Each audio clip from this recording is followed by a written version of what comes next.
I'm Susan. And I'm Michelle. And welcome to the Grave Adventures of the Holmes County Library Ladies. We are here at the Berlin Cemetery. It's behind the main street in Berlin, near the water tower. And we're going to talk about this cemetery today. Bill. And we'd also like to introduce to you our cameraman, Bill. Well, thank you for helping us out, Bill. I'm going to tell you a little bit about this cemetery and what you would expect if you when you come to the cemetery. First of all, there's very limited parking. There's a parking lot to the south of the cemetery, so you probably want to park there. As you can see, there's a lot of grass. There are no real paths, so you will have to be walking in the grass most of the time, and it does go down on a slope. So keep that in mind. The older section is at the bottom, which we'll show you in a second, and the newer section is at the top. So keep in mind, it is a fairly small cemetery, but there are no paths. And always remember, when visiting the cemetery, bring all those little goodies you need to make your experience a positive and helpful one. You might want to have a tote bag to carry all of your equipment in. You might want to also have binoculars so that you can kind of peruse the cemetery and look for those ancestral tombstones without taking a 10-mile hike around the cemetery.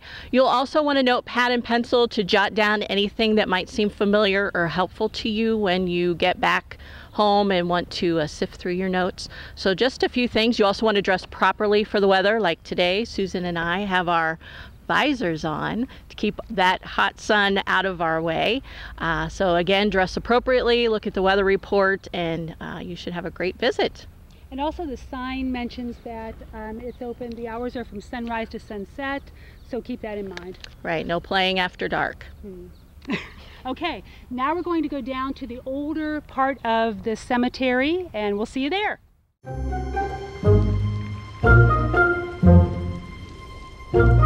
We are standing in the old section of the cemetery. Behind us is a Mennonite section and also the very first part of the cemetery. In 1950 and 51, Eli Reidenbach, does that sound right? I believe so. Okay, Reidenbach, we believe so, created the newer section, which we'll be going up to in a few minutes. So this is where we are. I'm going to tell you a little bit about Berlin while we're down here. And I need my glasses because I can't see. Berlin is the oldest village in Holmes County. It was created way before Holmes County, so it's been around a while. It was actually laid out July 2nd, 1816, and what was interesting about that year is they mentioned that it was a very cold year. The whole year was cold, a little temperate at the beginning, and then after April it was frozen. Everything was icy and frozen and snowy. And what we know now is that there was a volcanic winter, it was called, where a volcano erupted in Indonesia, and it created this climate change all over the northern hemisphere. So that's what was happening in Berlin when they established the town here.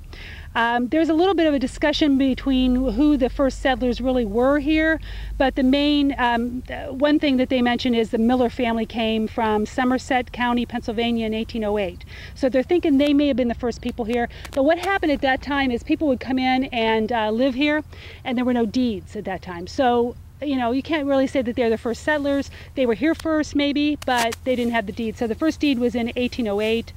And then also there was an early settler record for Jacob Dreyer, D-R-Y-E-R, but they also said that was pronounced Troyer, and that was 1812. So there you go with Berlin. Alrighty. And now we're going to talk about Pomerene.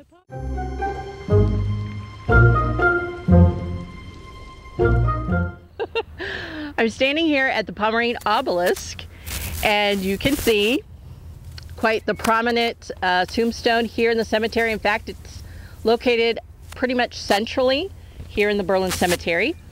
And the last Pomerene left Berlin in 1913, but they left a legacy behind them filled with lots of fantastic tales. An interesting family tale was taken from one of the local books in the genealogy room that states that a Julius Pomerene, who was from a prominent family in France, was smuggled aboard a ship and came to America thanks to a friend of his, the Marquis de Lafayette.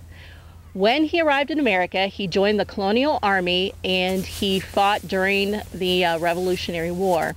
Afterwards, he settled in Lancaster, Pennsylvania, where he married a cultivated German lady by the name of Martha Heller.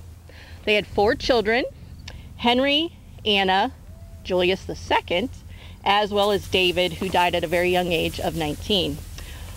Julius I died somewhere around May of 1798 from either blood poisoning or lockjaw when his hand was cut off by an axe from a fellow worker who was helping at a cabin raising.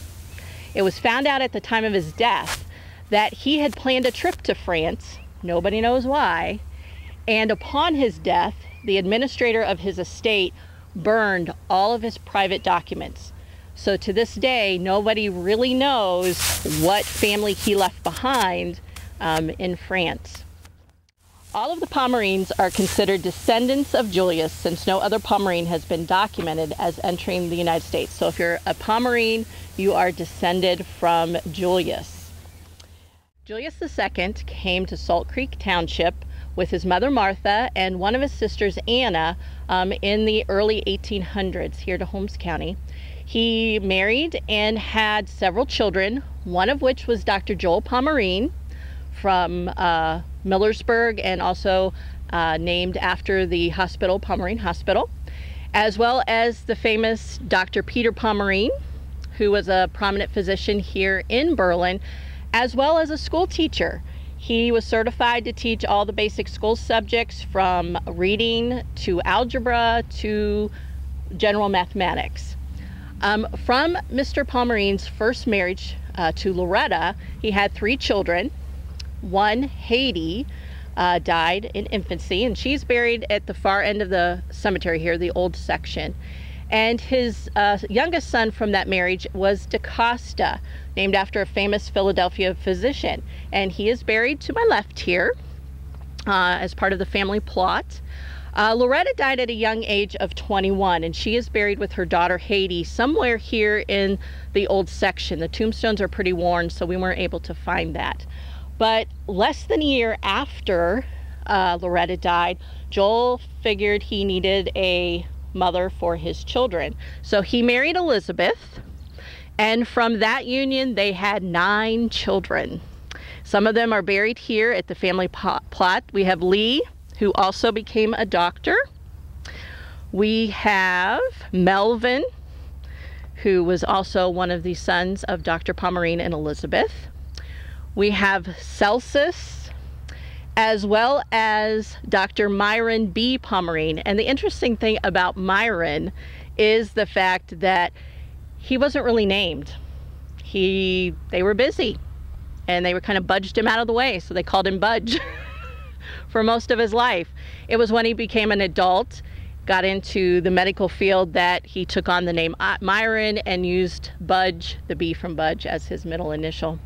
DaCosta, who I mentioned before, became blind before the age of 1, or nearly blind, but yet went on to become a scholar at Princeton, along with his famous brother Atlee Pomerine, who was a famous U.S. senator, but is not buried here at the Berlin Cemetery. He is buried somewhere beyond Canton, I think.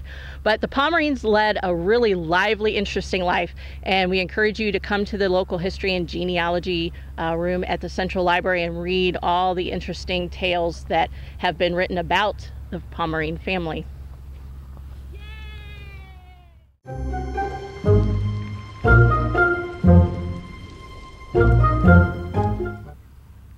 We're talking about this guy because, first of all, he's so cool, and there are 2 of them in this cemetery, and so we were figuring, where did he come from, who is he? So we went back and looked him up on the internet, and it turns out, pardon my French, I cannot pronounce these, but we'll try it. It turns out that he is a statue in the Louvre called L'Amour Menaçant. Correct me if I'm wrong. And he's a marble statue, the god of love, created by Etienne Maurice Falconet. for Marquis de Pompadour for her garden. Yay! He was a sculptor from the 1716 to 1791. He was poor, and he actually became a carpenter to begin with, and he kind of worked his way into being a sculptor. And his favorite things were actually erotic figures. So this guy's pretty tame. And we have two of them here, and he's in really great shape. There is a little bit of writing on the base, but it's worn and hard to read.